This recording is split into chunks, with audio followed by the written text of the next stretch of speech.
नौरोजी 1825 से 1917 उन्हें grand old man of India कहा जाता है। वे प्रारंभिक राष्ट्रवादी नेता थे। उन्होंने अंग्रेजों के साथ शोषण को दुनिया के सामने रखा, यानी कि अंग्रेजों के जो आर्थिक शोषण थे उसे पूरे समाज, पूरी दुनिया के सामने लाया। आसान ब्रिटिश संसद की पहली भारतीय दादा भाई नौरोजी ने जो है ब्रिटिश संसद के पहले भारतीय थे। 1895 में लंदन की सेंट्रल फिन्सबरी सीट से लिबरल पार्टी के टिकट पर जीते। तो 1895 में जो लंदन के सेंट्रल फिन्सबरी सीट से जो है लिबरल पार्टी के टिकट पर जीते। वे ब्रिटिश संसद यानी कि हाउस ऑफ कॉमन्स में चुने जाने वाले पहले भारतीय थे।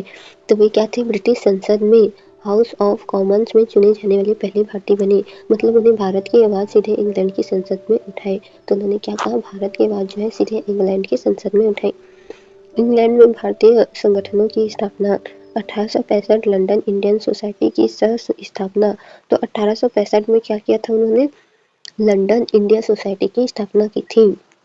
1866 में ईस्ट इंडिया एसोसिएशन की स्थापना की। तो इन्होंने क्या किया? ईस्ट इंडिया एसोसिएशन की स्थापना की। उद्देश्य अंग्रेजों को भारत की समस्या समझाना।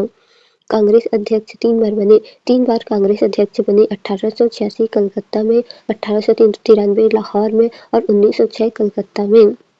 तो 1886 कलकत्ता में, 1893 लाहौर में और 1906 कलकत्ता में। 1906 के अधिवेशन में पहली बार स्वराज की मांग स्पष्ट रूप से रखी। तो उस समय क्या थे? गरम दल और नरम दल हो गए थे। तो उन्हें मिलाने के लिए क्या हुआ? जो क्रांतिकारी राजनेता थे उनकी बात मानने के लिए इन्होंने क्या किया? स्वराज्य की मांग को स्पष्ट रूप से रखी गई। गरम दल नरम दल नहीं बने थे, लेकिन कुछ नेता जो थे वो क्रांतिकारी थे और कुछ शांत थे। तो इसलिए उनकी बात मानने के लिए उन्होंने स्वराज की मांग स्पष्ट रूप से रखी। ड्रेन थ्योरी सबसे महत्वपूर्ण है। 1867 में सिद्धांत दिया। कहा अंग्रेज भारत की कमाई को इंग्लैंड भेज रहे हैं, इसलिए भारत गरीब हो रहा है। इस धन का निष्कासन सिद्धांत कहते हैं। तो धन का निष्कासन सिद्धांत दादा भाई नौरोजी ने दिया था।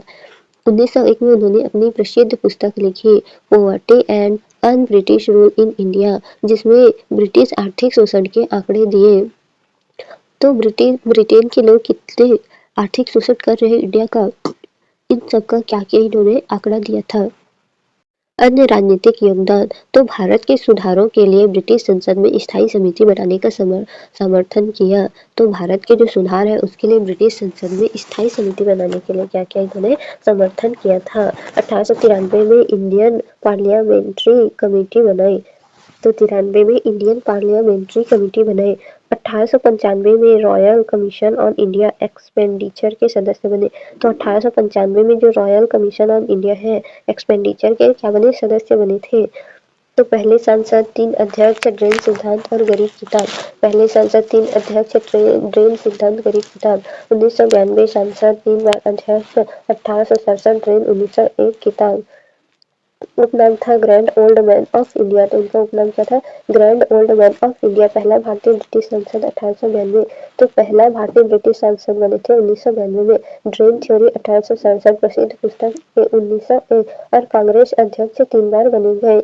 तो एमसीक्यू देखते हैं। दादा भाई नौरोजी पीवाईक्यू पैटर्न। दादा भाई नौरोजी के संदर्भ में निम्नलिखित कथनों पर विचार कीजिए। ये ब्रिटिश संसद के लिए चुने जाने वाले पहले भारतीय थे। हाँ, वे भारतीय राष्ट्रीय कांग्रेस के केवल 1 बार अध्यक्ष बने नहीं, 3 बार बने। उन्होंने ड्रेन थ्योरी का प्रतिपादन किया था। तो हाँ, ड्रेन थ्योरी का उन्होंने प्रतिपादन किया था। तो पहला का आंसर होगा बी। पहला का आंसर हमने बी गलत देखा था ना। तो पहला का आंसर होगा 1 और 3, बी होगा। दूसरा, poverty and un British rule in India पुस्तक के लेखक कौन थे? तो poverty and un British rule in India के पुस्तक के लेखक थे दादा भाई नौरोजी। सी होगा, दूसरा का सी होगा। दादा भाई नौरोजी द्वारा प्रतिपादित ड्रेन थ्योरी का मुख्य आशय क्या था? तो दादा भाई नौरोजी की प्रतिपादित ड्रेन थ्योरी जो है, भारत में जो धन है, भारत का जो धन है वो कहाँ जा रहा है? इंग्लैंड जा रहा है। तो ब्रिटेन की ओर, इंग्लैंड की ओर ये धन का निष्कासन हो रहा है। तो सी होगा, तीसरा का सी होगा। दादा भाई नौरोजी निम्नलिखित में किन वर्षों में कांग्रेस अध्यक्ष बने? 1886, 1993, 1906 और 1916। तो 1906 और 1993 में बने थे। 1906 और 1993 में बने थे। तो 1886, 1993 और 1906 में बने थे। तो आंसर होगा 1, 2, 3। तो बी होगा आंसर। क्या होगा? बी होगा। दादा भाई नौरोजी किस राजनीतिक दल से ब्रिटिश संसद के लिए निर्वाचित हुए थे? कंजर्वेटिव पार्टी नहीं, लेबर पार्टी से हुए थे। तो लेबर पार्टी से हुए थे। तो दादा भाई नौरोजी जो है लिबरल पार्टी के थे। तो किसके थे? लिबरल पार्टी के थे। तो आंसर होगा सी, लिबरल। लेबर पार्टी नहीं, लिबरल पार्टी के थे। निम्न में से कौन सा संगठन दादा भाई नौरोजी से संबंधित है? London India society, east India association, Indian national Congress. तो इसका था 2 और 3 होगा शायद। इसका आंसर होगा 2 और 3। तो आंसर होगा लंदन इंडिया सोसाइटी। ये जो है लंदन इंडिया सोसाइटी जो है 1965 में बनी थी। और इंडियन नेशनल कांग्रेस जो है, ये नहीं, ईस्ट इंडिया एसोसिएशन।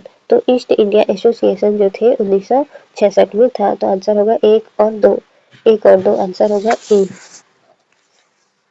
पहला का बी, दूसरा का सी, तीसरा का सी, चौथा का बी, पांचवा का सी और छठवां का डी होगा।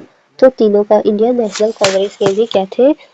ये संसद थे, संगठन किया था इन्होंने। इंडियन नेशनल कांग्रेस का भी इन्होंने क्या किया था? संगठन किया था।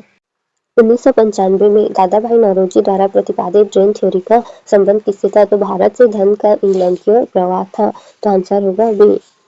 2008 में निम्नलिखित में से किसने poverty and un British rule in India पुस्तक लिखी थी? तो दादा भाई नौरोजी ने लिखी थी। 2010 में निम्न में से कौन से भारतीय राष्ट्रीय कांग्रेस के 3 बार अध्यक्ष रहे? तो दादा भाई नौरोजी जो है 3 बार अध्यक्ष रहे। 2016 में भारतीय राष्ट्रीय आंदोलन के प्रारंभिक चरण में दादा भाई नौरोजी का मुख्य योगदान था। क्रांतिकारी आंदोलन को बढ़ावा देना नहीं, स्वदेशी आंदोलन का नेतृत्व, ब्रिटिश शासन की आर्थिक आलोचना प्रस्तुत करना। तो आर्थिक आलोचना प्रस्तुत करना सी। 2020 में दादा भाई नौरोजी ड्रेन थ्योरी। तो आंसर होगा ए, क्योंकि यही सही है। पहला कवि, दूसरा कवि, तीसरा सी, चौथा सी और पांचवा सी।